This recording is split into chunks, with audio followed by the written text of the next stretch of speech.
the German market is a huge opportunity. We've got the right product, which is premium senior housing, obviously. Then we've got a huge demand accelerating throughout demographic change over the baby boomers.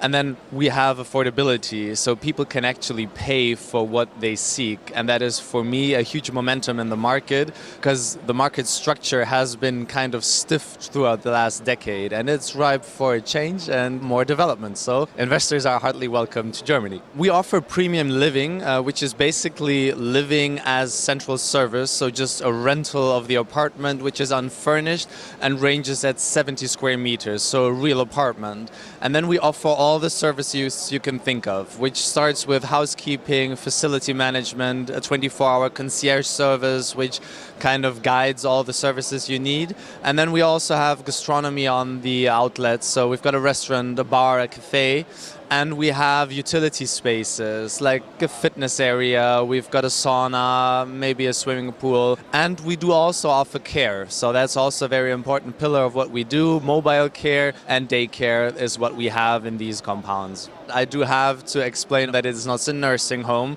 and that there are alternatives to nursing homes, which is, from a perspective of the customer, extremely important. They want something different than a classical nursing home in 90% of the cases.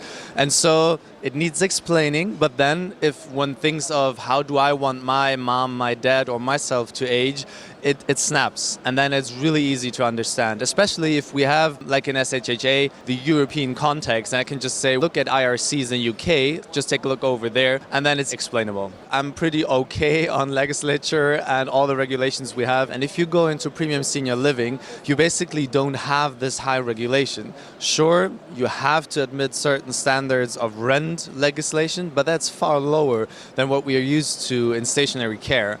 And also on the care side, which is of course regulated, I do also abide to regulation in mobile care, but mobile care is far lower than nursing homes are. So I don't have a qualification standard.